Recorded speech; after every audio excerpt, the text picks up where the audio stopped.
Aos 62 anos, ele é, pelo menos até agora, o caçula dos grandes nomes da imprensa paraibana que estamos entrevistando desde o mês passado.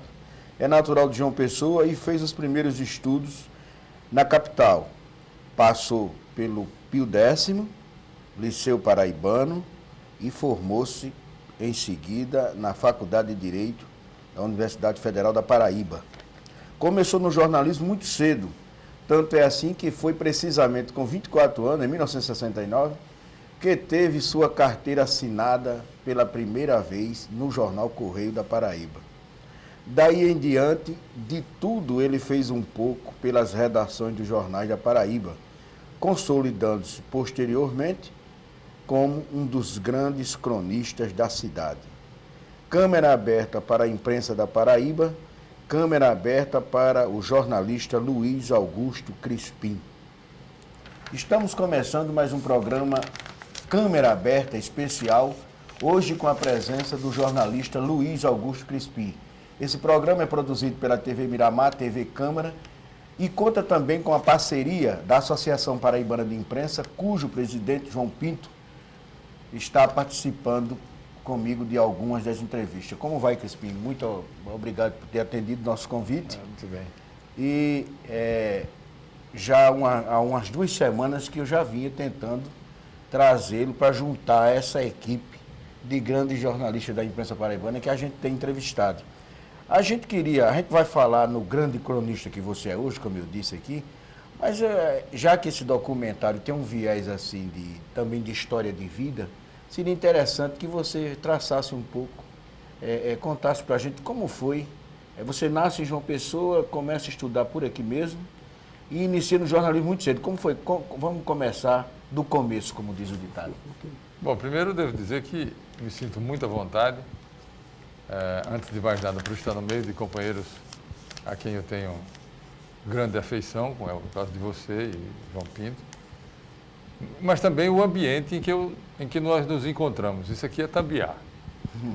O lugar que, reiteradamente, até de uma forma insistente, algumas pessoas até chegaram a me criticar por o Tambiá ser uma espécie de personagem permanente das minhas crônicas.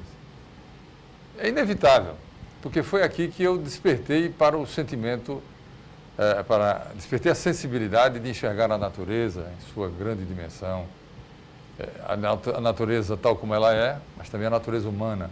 Os tipos que aqui se apresentaram aos meus olhos, de menino, essas pessoas, com muita naturalidade, passaram para o meu texto. Então, daqui, e não é à toa que, ultimamente, aos sábados, no jornal em que eu escrevo, no Correio da Paraíba, eu venho publicando uma série de crônicas que eu estou intitulando Caminhos de Mim, onde eu faço um percurso e conto, como você acabou de denominar, a minha história de vida. É um longo passeio por esta cidade, a exemplo do que fizeram outros cronistas, como Gonzaga Rodrigues, Manuel Jaime Xavier Filho, Adalberto Barreto, Valfredo Rodrigues, na poesia com João Massoto. Isso é uma espécie de resgate de velhas dívidas que todo escritor, todo poeta, todo cronista, todo homem que esteja ligado à sua terra tem, no meu entender, a obrigação de realizar. Pois bem, eu começo com o sonho de ser médico. Na adolescência, a minha ideia era ser médico e eu, junto com Tairone Soares, Manuel Jaime Xavier e outras figuras extraordinárias, Guilherme Nóbrega, nós sonhávamos em ser médicos. E cheguei a me destacar como aluno do professor Videres. Não é nenhuma presunção, nem nenhum cabotinismo dizer que fui um dos bons alunos, porque eu amava a matéria. Mas logo cedo eu casei com Dona Adília, aos 18 anos, e fui obrigado a redesenhar esse projeto, esquecendo a medicina e ingressando no mundo jurídico, ao lado de Humberto Spínola, Cláudio José Lopes Rodrigues, Pedro Adelson. Então, não fui um aluno brilhante de direito, porque eu me sentia muito atraído muito mais pela especulação filosófica no mundo jurídico do que propriamente pelo universo da operação, da realização plena da norma pura de direito.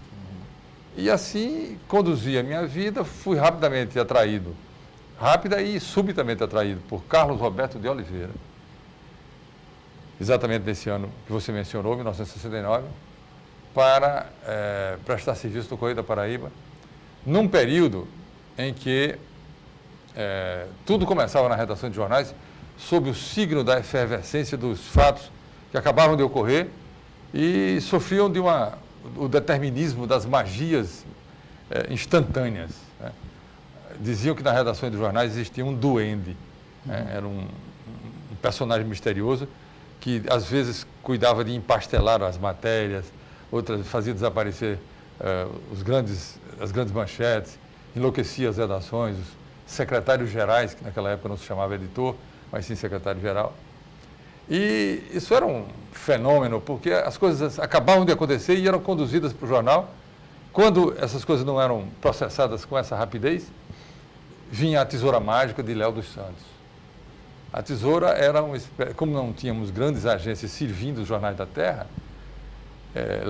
Leônidas dos Santos, grande figura, que era o subsecretário do jornal, comprava o Jornal do Brasil, a Folha de São Paulo, o Estadão, e recortava as matérias mais importantes, colava na página, no espelho do jornal, e dizia aquela parafernália toda, que ele fazia com uma habilidade magistral. Ele tinha uma capacidade de enxergar a notícia e de transformá-la para o interesse local, de forma que você não percebia que se tratava de uma colagem. E nós tínhamos cobertura nacional e internacional, graças à Tesoura Mágica de Léo. Aquilo tudo descia para a composição a quente, à época se chamava Chambrão, o nosso chefe de oficinas, que se submetia às ordens e ao calor das fornalhas daquela época, às ordens de Carlos Roberto e ao aquecimento infernal das caldeiras que exalavam aqueles gases de antimônio. Aquilo era uma das coisas mais dramáticas que eu via diariamente, a cada noite. Aqueles gráficos sem grandes recursos de combater a insalubridade e se submetiam heroicamente a fazer um jornal decente. Todos os jornais da Paraíba eram muito bem feitos. Né? Todos tiveram crises, obviamente, mas todos passaram por esse viés de heroísmo, graças à obstinação, à pertinácia dos seus operários, extremamente esclarecidos, porém incapazes de se libertar desse problema maior. Claro que as direções faziam o que podiam, administravam alguns antídotos precários, como leite, etc. Mas isso é outra história. Então eu gostei de redação, nunca exerci a profissão, a advocacia, e rapidamente também fui atraído para a Secretaria de Comunicação, que se chamava Secretaria Extraordinária de Comunicação. Fui integrar o pelotão... Já com 20 e poucos anos? Já com 20 e poucos anos. Era redator do Correio? Eu era copydesk do Correio. E foi... Eu vou falar uma linguagem que talvez nem todo mundo compreenda, porque essa figura já desapareceu faz tempo. É jurássica. A redação dos jornais era alimentada por repórteres. E a versão final da matéria não podia sair da forma como alguns repórteres, às vezes inexperientes, embora rápidos, ágeis, mas eles não tinham a redação final.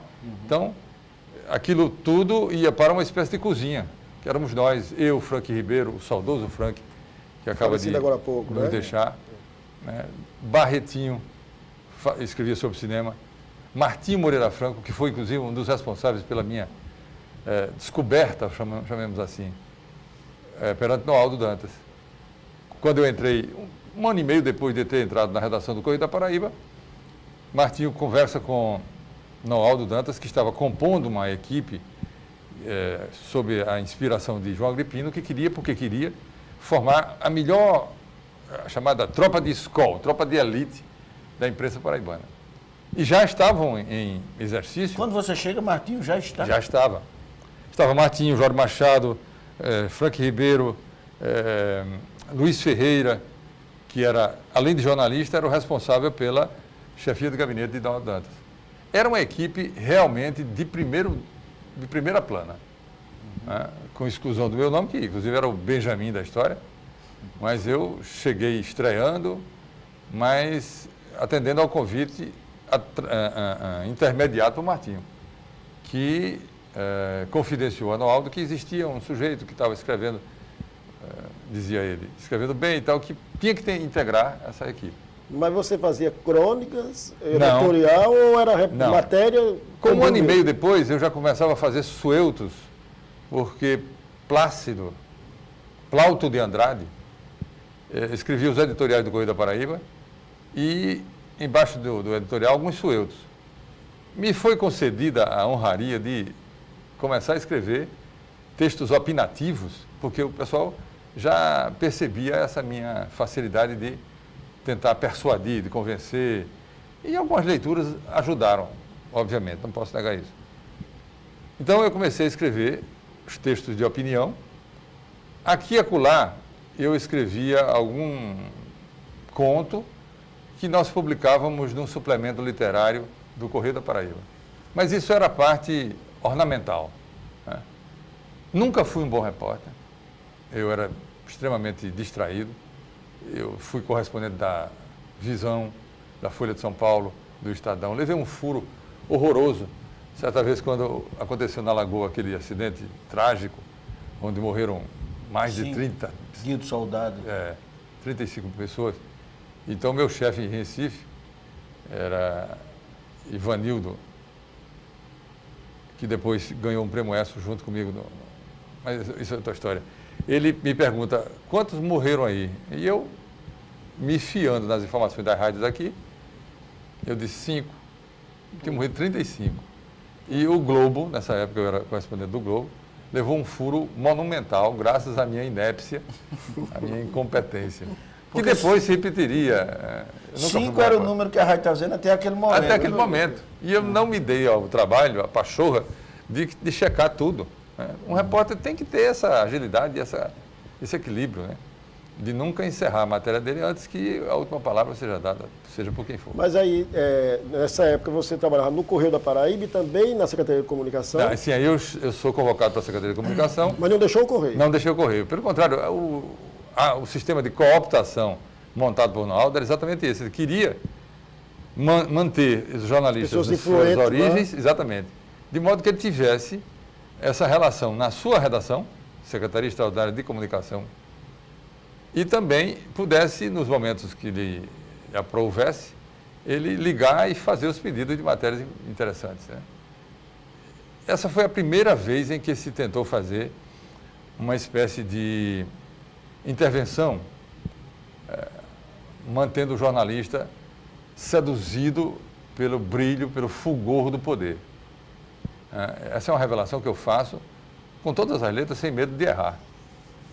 A relação entre a imprensa e o poder é algo que precisa ser revisto em todo, não só na Paraíba, mas no Brasil inteiro.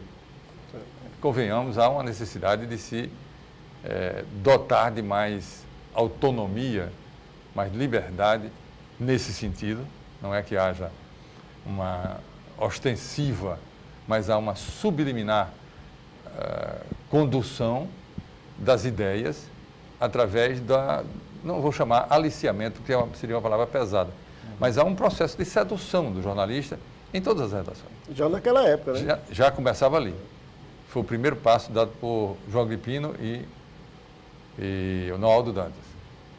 Depois eu tive uma carreira na imprensa como dirigente da União, onde aquele célebre episódio em que também levamos uma barriga, porque a censura era extremamente cruel conosco. Para que você tenha uma ideia, nós recebíamos diariamente um telegrama xerografado, onde se dizia: fica terminantemente proibido tais e tais assuntos por parte da redação desse jornal. Estávamos absolutamente proibidos. Censurados previamente, e não podíamos sequer mencionar fatos como, por exemplo, a sucessão do presidente Geisel, né, na época, que era o candidato que se apresentava. Ora, existiam dois Geisel, Orlando Geisel e Ernesto Geisel. O Orlando Geisel era ministro do Exército e o Ernesto era simplesmente presidente da Petrobras. Tinha um detalhe especial para nós paraibanos, é que ele havia servido a Paraíba como secretário de Fazenda no governo de Gratuliano de Brito. E a Veja havia mandado uma equipe para fazer um levantamento da vida, da passagem dele pela Paraíba.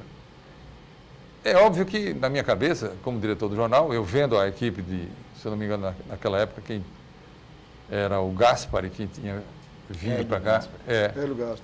Tinha vindo para cá para fazer esse levantamento. E esteve na União durante uma semana, esmiuçando os arquivos da União. Claro que eu me adverti de que se tratava, na cotação do dia, ou do momento político que estávamos vivendo, a sucessão indicava que estava para um desses dois Geisel. Como o Geisel Ernesto tinha uma vinculação profunda com a Paraíba, naturalmente eu comecei a imaginar que seria ele.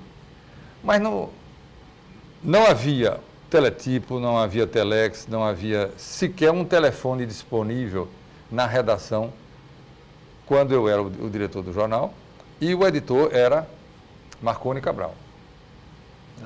Éramos todos inocentes e não sabíamos.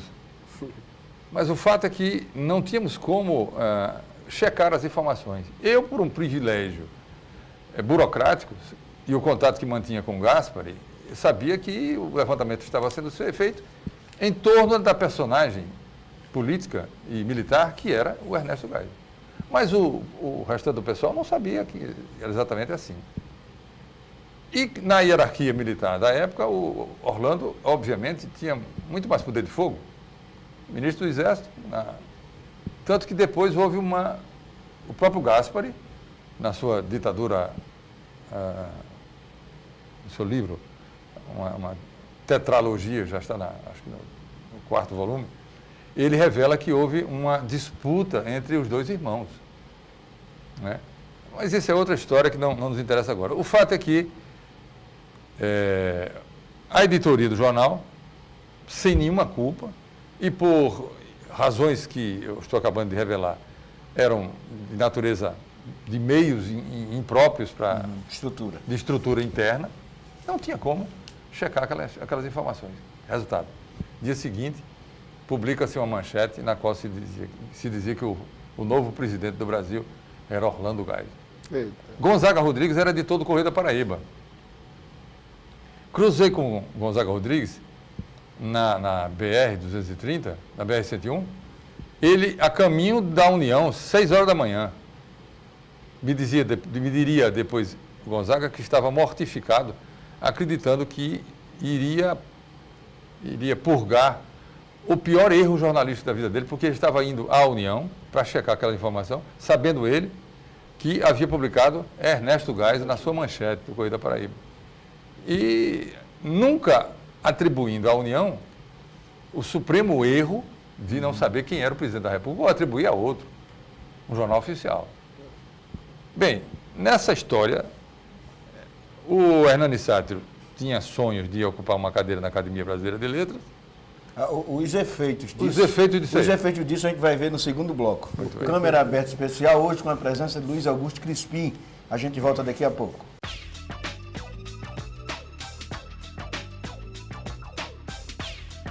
Mônica adora um telefone e já passou as novidades para seu Manuel, que não desgruda da rádio. Que na ida pro trabalho contou para seu Mateus da novidade, que só acompanha pela TV. E contou para Glorinha, que só vive online. E espalhou num instante para todo mundo tudo o que está acontecendo. A Câmara Municipal de João Pessoa quer manter você bem informado, seja pelo rádio, TV ou internet. Acompanhe o trabalho dos seus representantes e faça a sua parte. Acessa, cidadão. Passe essa ideia à frente.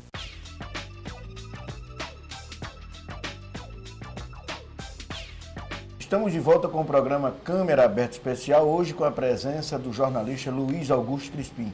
Pois é, Crispim, aí a gente ficou, digamos assim, nos erramos, sim, que os jornais costumam dizer, da manchete, da manchete do Jornal União.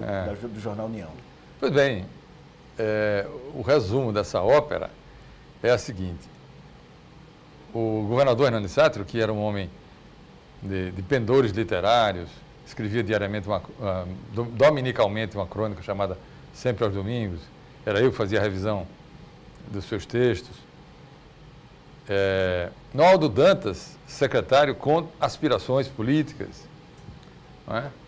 Eu, pobre diabo, mas pensava em sobreviver, fazer uma carreira jornalística apreciável. Caímos os três.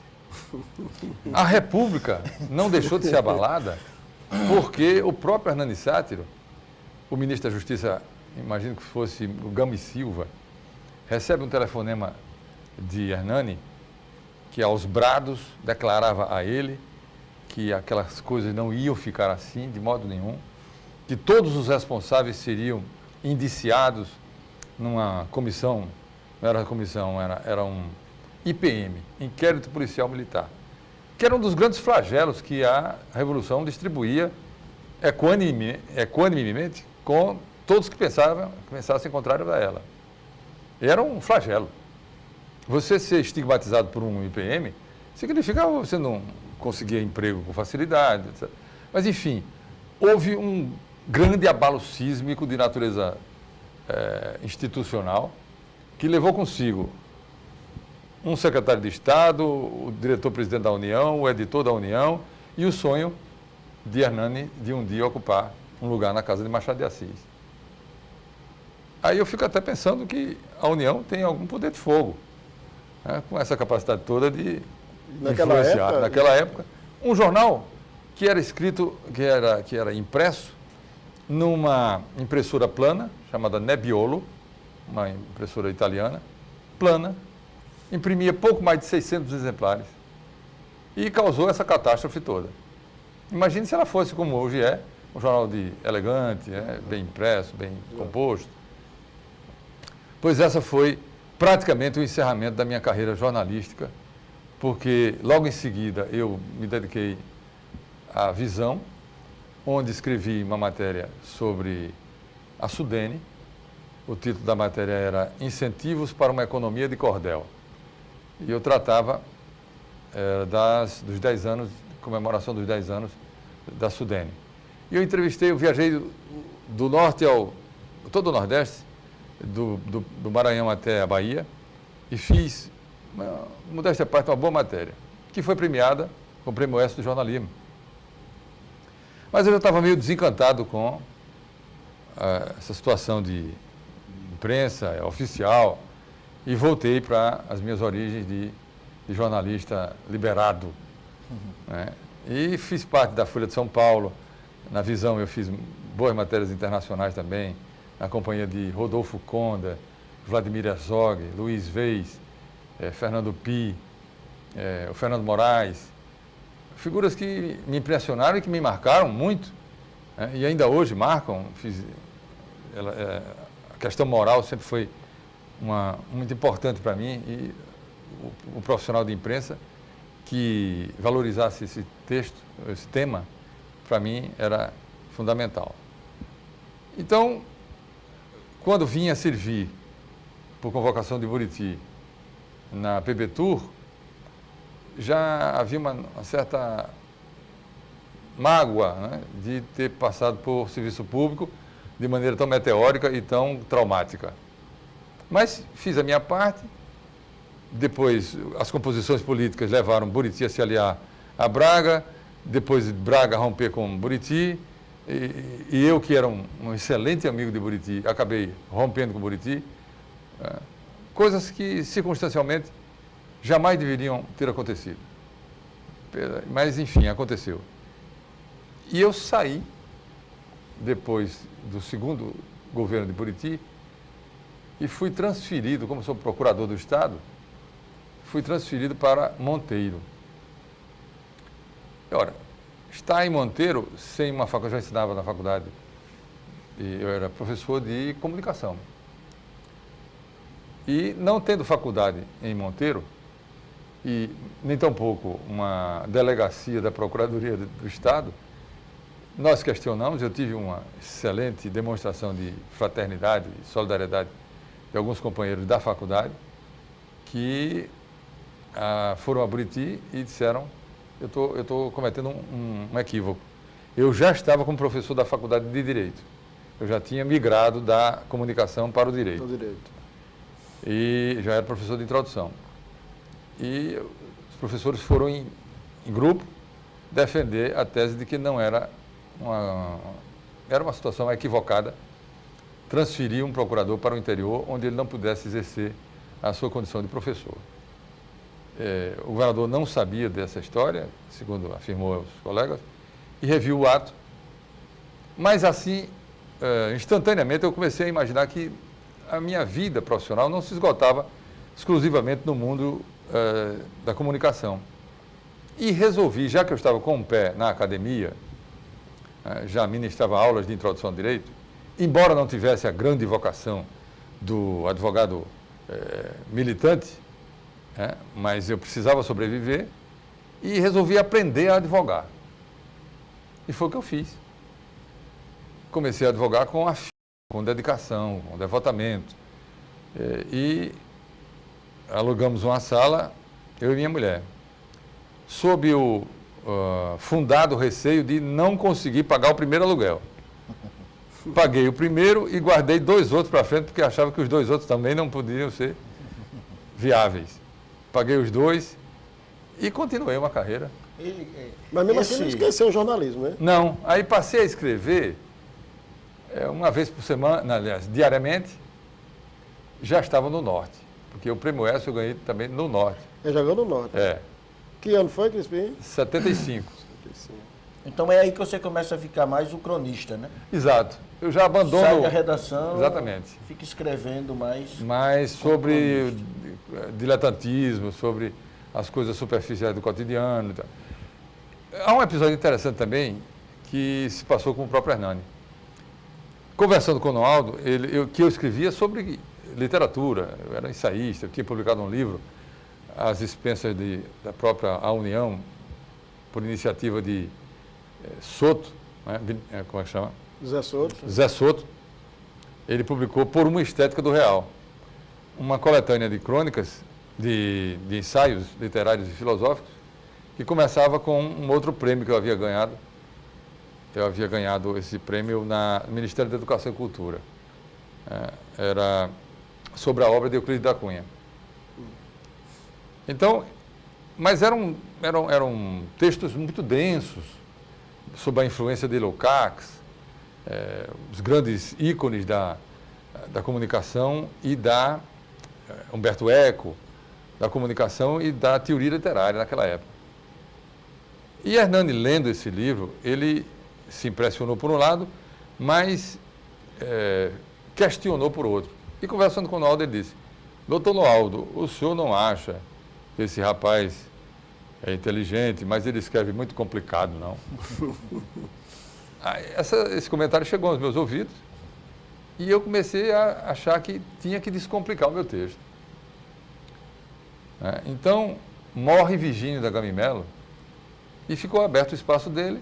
Marconi Góes, então, me pede para substituí-lo.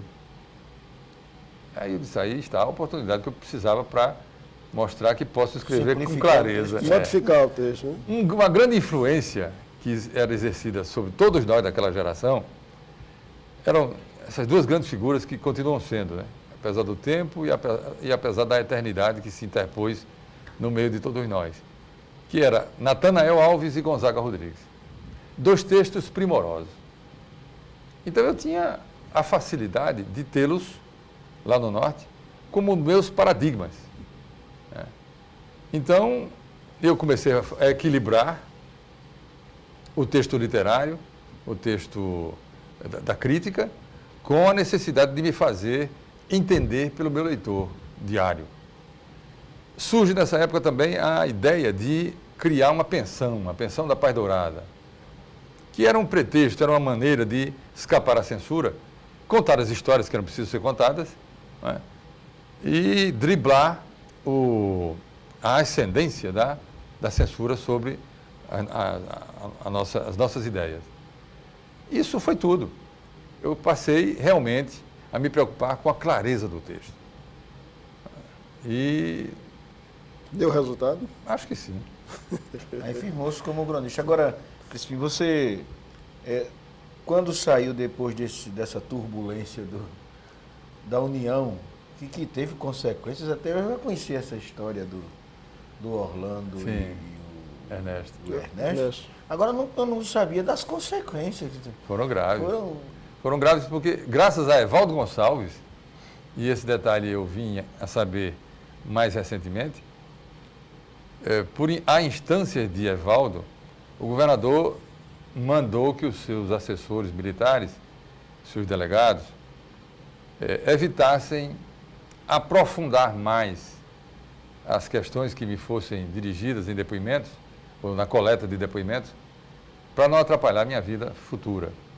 Mas foi o chefe da Casa Civil, doutor Evaldo Gonçalves de Queiroz, que interveio de forma extremamente solidária.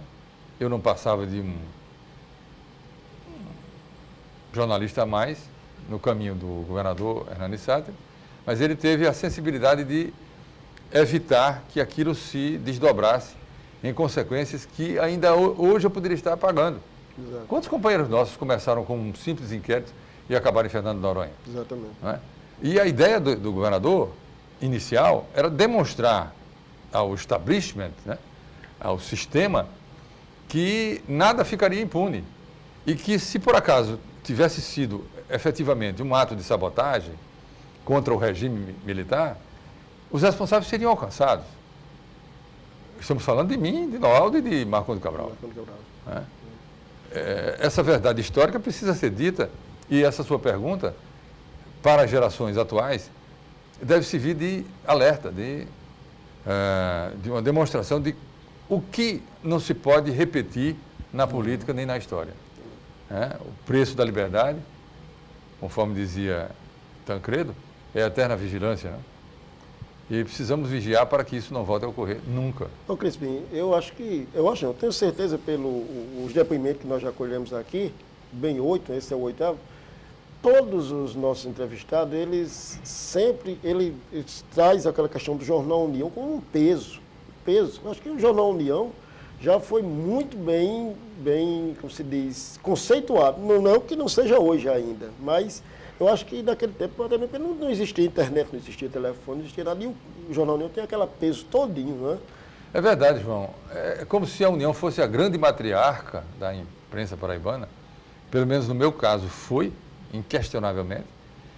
E os seus rebentos, os seus herdeiros, tivessem a obrigação de respeitá-la a qualquer custo. Mesmo que ela fosse, reconhecendo que ela fosse uma velhinha fatigada, espoliada, maltratada, mesmo assim, era a União. Ela merecia, como de fato ainda hoje merece, o respeito de todas essas gerações que passaram por ela. Porque foi a grande universidade, foi a grande escola de formação do pensamento na Paraíba. Passaram por ali, eu não vou nem me atrever a declinar nomes aqui, mas foram figuras extraordinárias que saíram da redação do jornal e invadiram o mundo, o processo de formação do civismo paraibano, da consciência cívica do homem paraibano. Tinha que passar pelos editoriais, pela primeira página, em todos os momentos. Estamos falando de 1930. A União era a personagem principal. estava lá no epicentro dos grandes fatos. Em 64, durante o processo de perseguição às ligas camponesas, a União esteve presente em todos os seus momentos. Às vezes em companhia da Rádio Tabajara, às vezes solitariamente cumprindo o seu papel. Então, a União era e deve ser enxergada como essa grande matriarca, cujo respeito nós não podemos nunca dele abrir mão. Parece que, Crispim, não era que... Eu, pelo menos, eu comecei a entender isso melhor agora, depois dessa série de entrevistas, sabe? Sim. Porque essa história de que a União foi uma grande escola, a gente pensava que era pessoas, ela ensinou a muita gente. Parece que não. É que ela era uma grande escola porque lá só tinha cobra criada, né? Era um jornal de uma qualidade, não podia errar. Se tivesse uma vírgula, era uma bronca no outro dia. Então, a grande escola é outro sentido essa grande escola. Sim, com certeza. É que lá só tinha fera, né? A começar dos diretores. Não existia essa história de colocar na União alguém que sobrasse do último acontecimento político frustrado. Os grandes diretores da União sempre foram Otacílio de Queiroz, Acindino Leite, Gonzaga Rodrigues, não pessoas... E antes, naquele outro período, não era Carlos Dias Fernandes? Carlos Dias Fernandes. Lá no 30, né? Por essa época, né? Então, eram figuras que exerciam diretamente sobre a vida do pensamento, a vida e o pensamento da Paraíba, uma enorme influência. Não havia essa composição para compensar quem não lograsse êxito na última disputa eleitoral. Não, era mérito mesmo. É como você disse, eram pessoas extremamente confiáveis, né? Samuel Duarte. Criteriosa. Samuel Duarte, Acindino Leite, Otacílio Queiroz, né? Carlos Dias Fernandes, Osias Nacre Gomes. São extraordinárias figuras que marcaram a vida política e intelectual da Paraíba.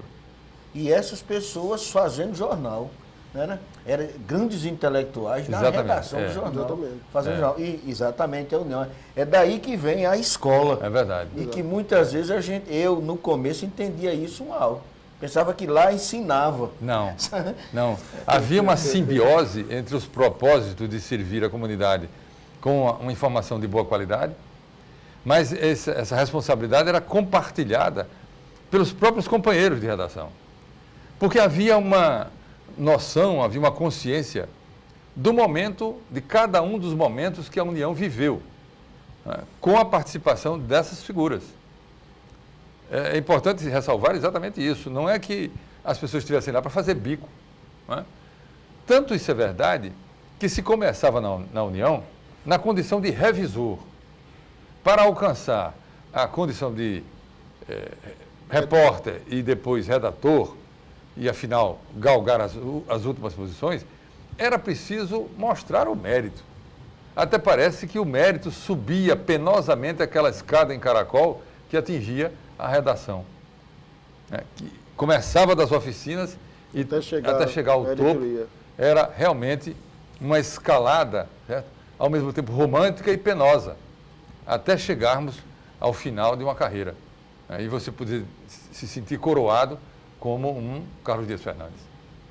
Tinha o José Barbosa de Souza Lima. Ele dirigiu uma época, né? Começo dos anos 60. E é desse período agora para frente, inclusive a televisão, a imprensa hoje, que a gente gostaria que você falasse um pouco no próximo bloco. Perfeito. Estamos encerrando mais um bloco do programa Câmera Aberta e a gente volta daqui a pouco.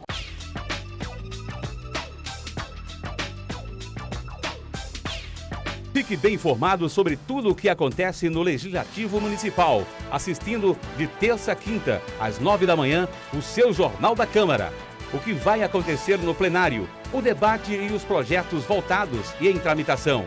Tudo o que você precisa saber do Legislativo Municipal está no Jornal da sua TV Câmara.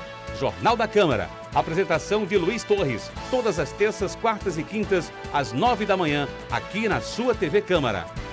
e adora um telefone e já passou as novidades para seu Manuel, que não desgruda da rádio, que na ida pro trabalho contou para seu Mateus da novidade, que só acompanha pela TV, e contou para Glorinha, que só vive online, e espalhou num instante para todo mundo tudo o que está acontecendo. A Câmara Municipal de João Pessoa quer manter você bem informado, seja pelo rádio, TV ou internet. Acompanhe o trabalho dos seus representantes e faça a sua parte. Acessa, cidadão. Passe essa ideia à frente. Filho quer um presente? Compre bola. Bola é redonda e estimula um saudável exercício. Saudável em termos, porque o menino pode levar um tombo, quebrar o pé num chute de mau jeito. Vai que ele acerta a vidraça de um vizinho mal-humorado. De qualquer modo, nem pensar em comprar uma bola sem antes fazer um check-up completo no garoto. Um seguro de vida, seguro contra danos causados a terceiros. Tem gente que vê problema em tudo, né? E acaba prejudicando o seu direito à boa comunicação. ABP. 70 anos defendendo a liberdade da nossa propaganda.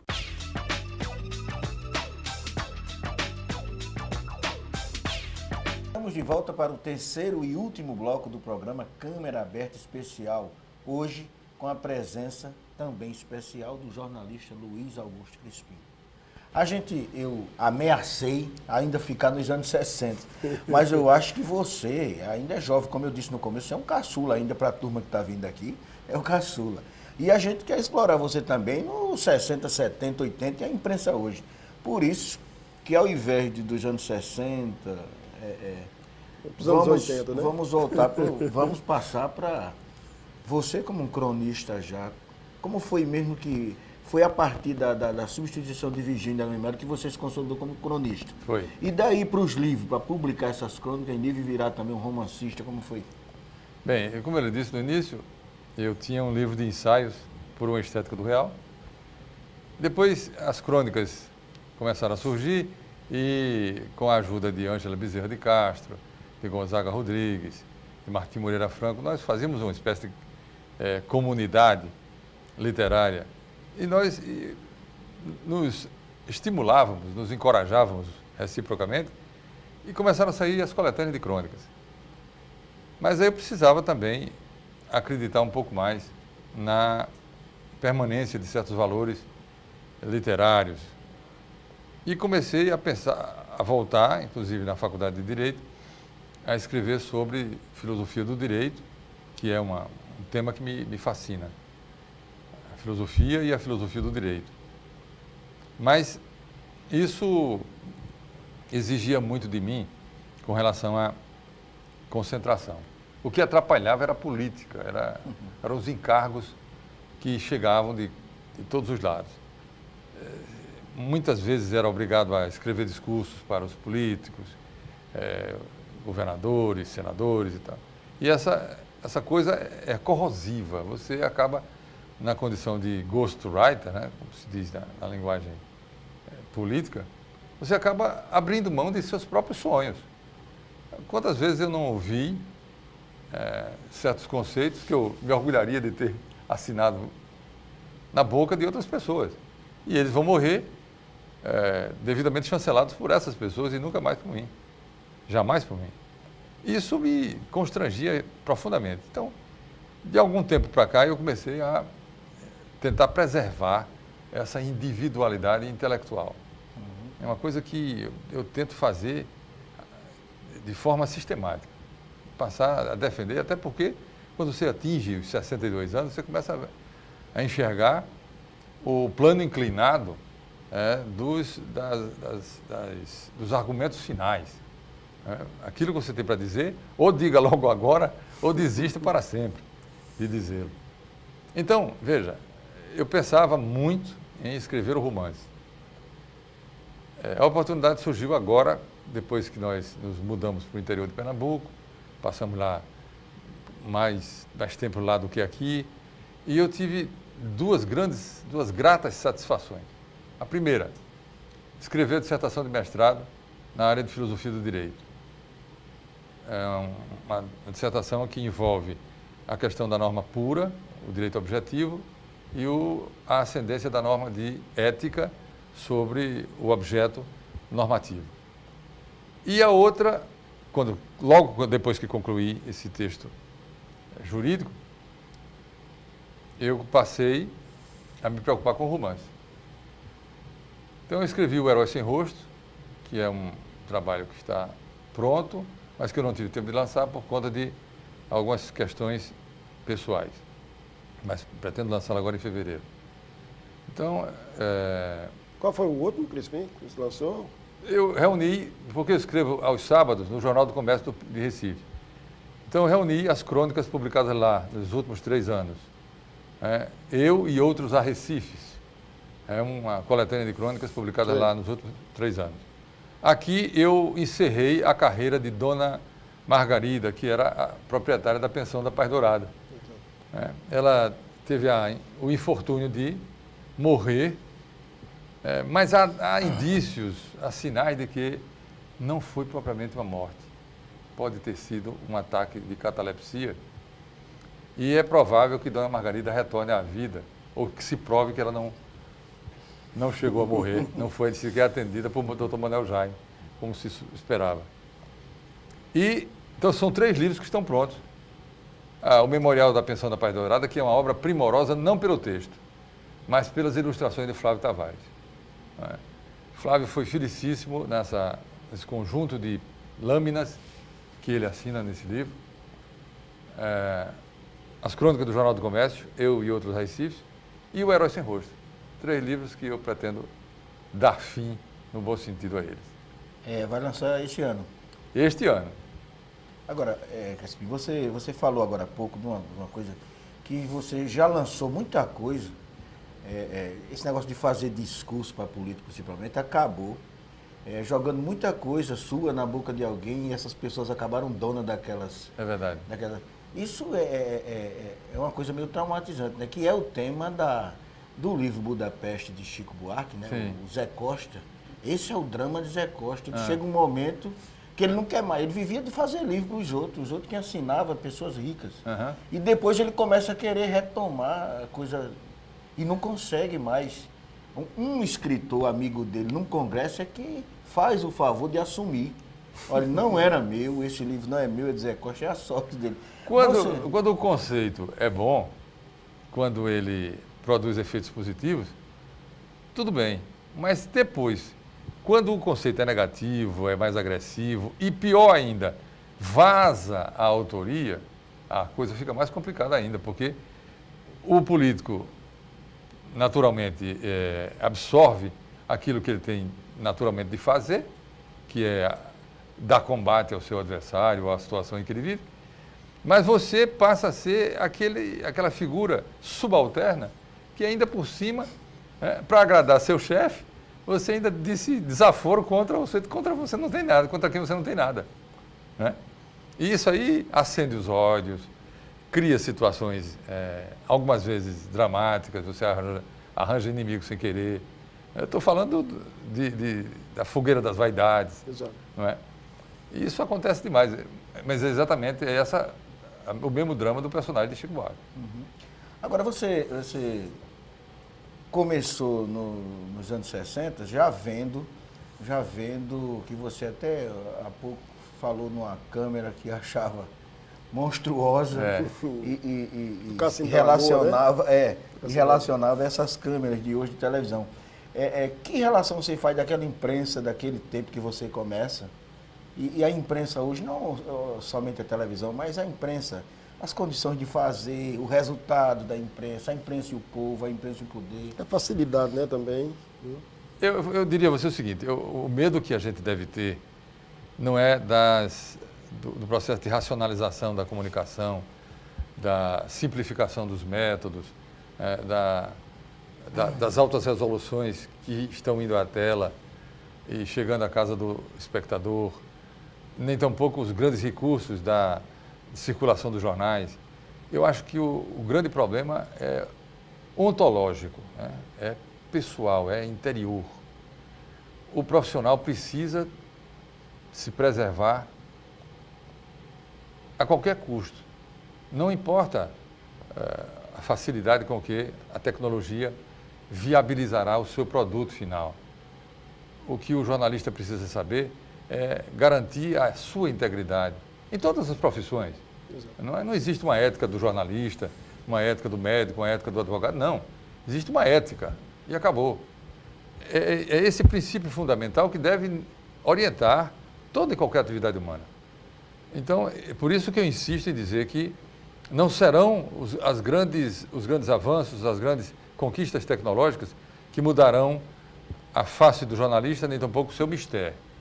Quando eu me referia, nos anos 50, eu era um menino de 7 anos, e eu vi Francisco de Assis Chateaubriand Bandeira de Melo chegar ao Cassino da Lagoa, comandando, ele era candidato a senador, e comandava um comício, e trouxe para exibir a sua Paraíba meio tupiniquim, meio perplexa, botocuda, nunca tinha visto sequer um aparelho de televisão. Ele colocou 4 monitores à frente, e é o populacho lá embaixo, abismado com as imagens que tremeluziam diante dos seus olhos. E esse brilho, essa fogueira que ele acendeu diante dos nossos olhos, precisava de uma estrutura monstruosa. Eu dizia a vocês ainda há pouco que a primeira câmera de televisão que ele fez funcionar diante de nós era mais ou menos do tamanho de um rinoceronte. E hoje eu vejo esse equipamento que está aqui na nossa frente, pequenas câmeras que só faltam ser micro, com um desempenho extraordinário. Câmeras digitais. Digitais. Agora, em contrapartida, é preciso saber o que é que se está fazendo lá dentro da alma humana, daquele artífice da matéria, da notícia, do texto, da consciência que vai em busca do seu leitor, do seu espectador. Você teme assim que essa tecnologia, essa coisa muito moderna, acabe robotizando as pessoas. Você acha que acontece isso? Exatamente. Não, eu acho que o brasileiro é muito cuidadoso com isso. O jornalista brasileiro merece todos os nossos elogios nesse sentido. Ele se cuida. Eu vejo com extraordinário, sobretudo, isso é visível, no papel que está sendo desempenhado por cada um dos jornalistas que ocupa a linha de frente nesse processo de restauração moral, que é a grande motivação da política brasileira hoje. A grande motivação não envolve apenas os futuros líderes, mas também os futuros jornalistas. O que se está fazendo no Ministério Público anima a que surjam novos valores na política, que surjam novos valores no combate à corrupção, ocupando espaços que estavam vazios ou mistificados pela falta do que fazer, seja na magistratura, seja no Ministério Público. Mas, antes de comentar isso, é preciso que nós tenhamos a noção real do papel do jornalista atual e do papel do jornalista do futuro. Vendo os seus pais, jornalistas, e isso eu converso muito com um companheiro meu chamado Carlos Peixoto, que é o editor da Tribuna do Norte em Natal, ele sempre comenta muito comigo o que ele tenta passar para o filho dele.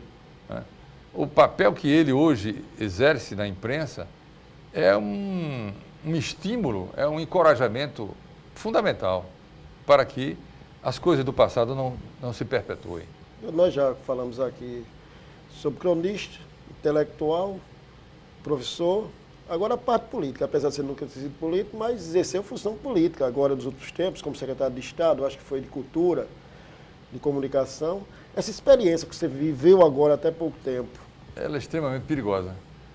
Você acaba pensando, e eu conversava isso muito com o meu colega Roosevelt Vita. Roosevelt Vita era chefe da Casa Civil e eu era secretário de Comunicação.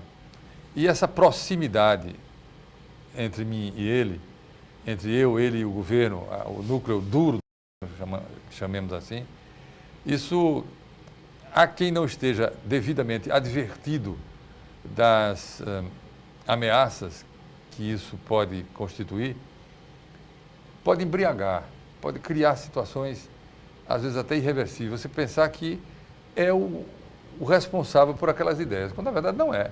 Você pode até oferecer alguma contribuição, etc., mas a circulação por esses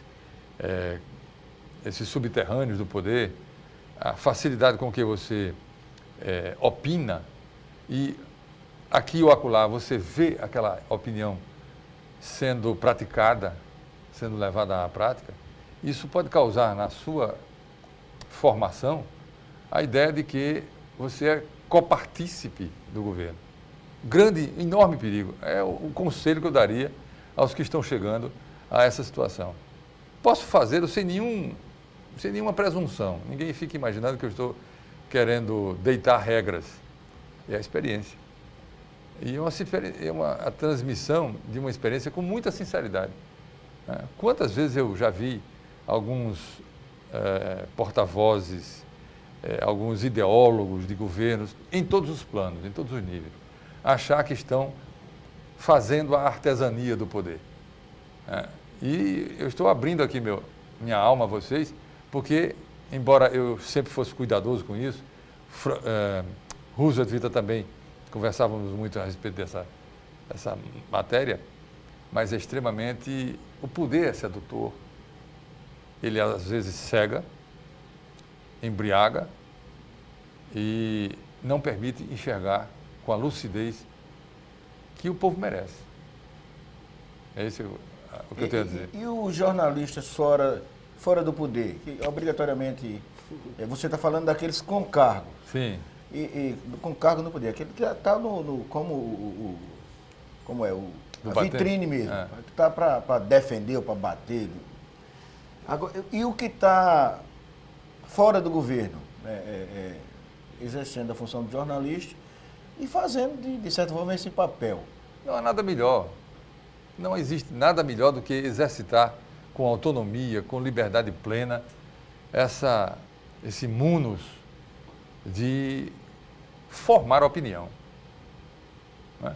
Você saber que nada está acima da sua consciência é o melhor estado de espírito que alguém pode desejar. É melhor do que ser escritor. O escritor precisa de um processo de maturação das suas ideias, ele precisa editar o livro, esperar que a crítica comente, que o livro venda. Mas o jornalista, consciente, imbuído dessa necessidade de formar com liberdade a consciência do seu tempo, não há nada melhor. Ele está, afinal de contas, contribuindo de forma direta para a história do seu tempo. Para a história, uma história que pode até não lembrar dele no futuro, certo? Mas isso não importa. O jornalista não existe para quê? Para ser lembrado ou para chancelar, para assinar debaixo das páginas da história. Não. Ele precisa assumir a sua identidade e deixar, sobretudo, o legado para os seus filhos, de um homem consciente, que não se vende, que não se troca e que se encontra permanentemente. E não é fácil, não, essa relação, né? Não. O jornalista, o advogado, eu digo jornalista e advogado porque são as duas profissões, assim, que vivem mais junto do poder, né? Que mais circula nos corredores. Eu faria uma pequena correção. Eu acho que o Ministério Público e a imprensa, simplesmente nos últimos 10 anos, mudaram o semblante do Brasil. O jornalista e o Ministério Público. Forçaram, inclusive, a profundas revisões no processo da administração da justiça. Não. Nós estamos a 1 minuto, mais ou menos, 1 minuto e meio, mas tem uma pergunta? Não, pronto, fica à vontade. Eu queria, então, saber o seguinte, você, depois de traçar esse quadro todinho, você, no começo, você ia ser médico,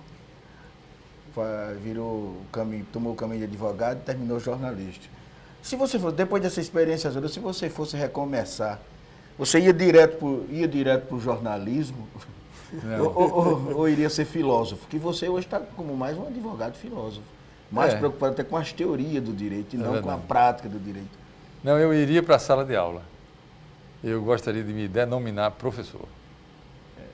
E, embora eu saiba, como Sócrates dizia, que a única coisa que sei é de que nada sei, mesmo assim eu me arriscaria a trocar ideias com os mais jovens, porque, no mínimo, eu lhes deixaria algumas ideias que vão sobreviver a mim. E deixou aqui nesse bate-papo com a gente. Muito obrigado Eu que por ter agradeço. vindo. A gente está encerrando mais um programa Câmera Aberta, hoje com o jornalista Luiz Augusto Crispim. Na próxima sexta a gente volta.